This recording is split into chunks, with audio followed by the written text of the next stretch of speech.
Okay, so I'm just gonna do an interview with you and I'm gonna ask you some questions. We'll start with what was your full name and why did your parents give this name to you?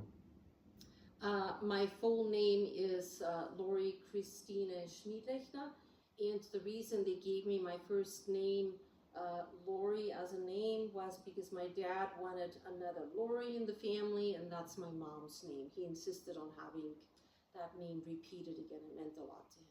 So that's how I got Lori Christine, my middle name. The way that came about is back then when I was born, babies were baptized right away in the hospital. And back then you spent in the hospital about a week as a new mom. And they wouldn't baptize me with the name Lori because the priest said that's not a Catholic Christian name. Yeah. I needed to have a Christian name with it. So my godparent, her first name is Christine, so I was named after her as the middle name. I see. Okay. And then where and when were you born exactly? I was born in a city called Hallein, which is the neighboring town from where I actually grew up, about 5 minutes driving away in the hospital. Okay. And then how many family members did you have living with you at your house growing up? Majority of time where I grew up, once my dad built his own house, we had my mom, my dad, my sister that's a year older than I am, myself, and my grandmother that lived upstairs. And then 15 years later, my brother was born, and then he also lived in the house. I see. Okay. Do you remember anything like special around the house? Like any items or any collectibles? Special items I can think of is like my dad's hunting trophies. He was an avid hunter. He was in charge of a territory back home to keep the deer population healthy, and the deer that he would hunt and shoot. He would hang up the trophies in the hallways, all decked out. That I remember. And then he had some deer hides, and he had some fox hides. So those are some big memories in my life around all the hunting decoration that my dad had. Okay.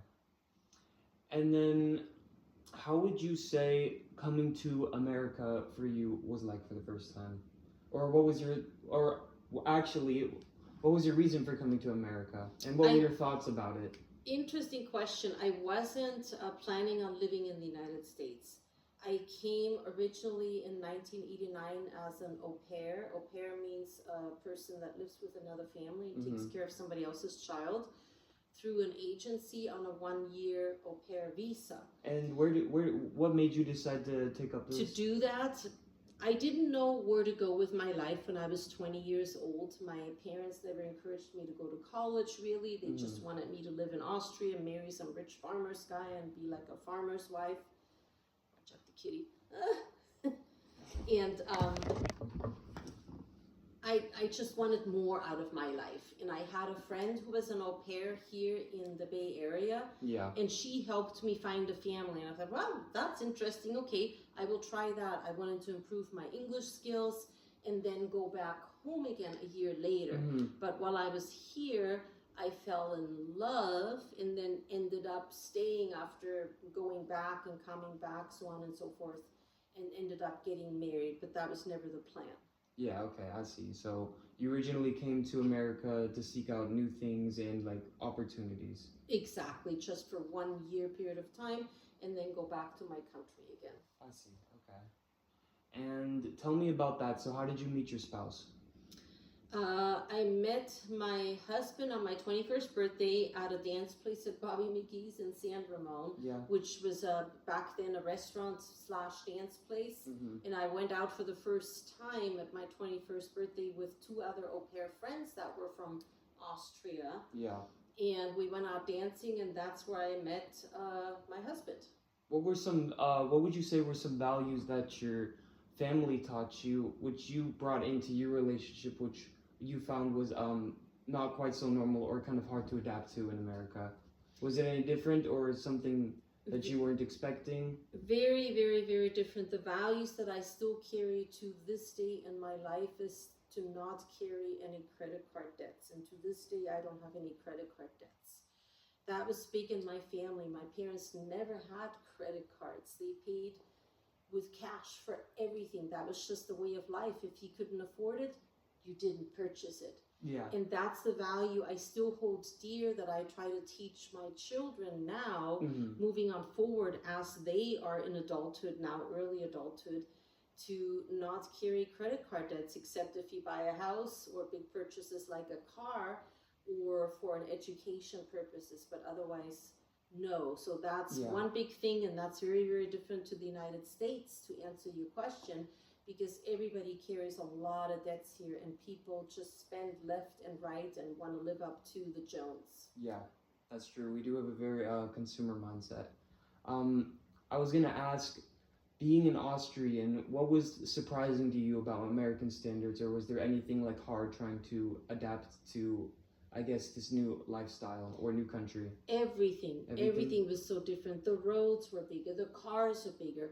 The grocery stores here are humongous. Back home, the grocery stores are small. Everybody knows everybody. When I grew up, my mom would send my sister and I shopping for some groceries, and we got the groceries. We didn't have the money, and the shop owner said, "Don't worry, we know you, Mom. I know she will come by tomorrow or the day after and pay us." Yeah. That could not happen here in this country. So that's very, very different. Everything is big here versus in Europe, everything is tiny and small and everybody knows everybody. Yeah. And then, did you face any like discrimination or any racism being an Austrian or German background coming to America?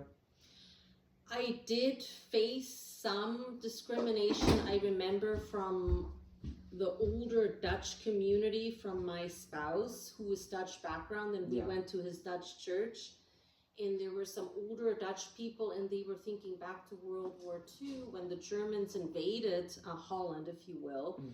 And I got some nasty comments from some of those people, like, "We don't want to sit next to you, and we're glad we're not Jewish, otherwise you would get rid of us." And that was very hurtful. That I found that very mean for them to say for a person that's 2 generations later. Okay. And so the last thing I want to ask you is, overall, how hard was it being like a foreigner coming into America, and how much would you say America is welcoming to foreigners?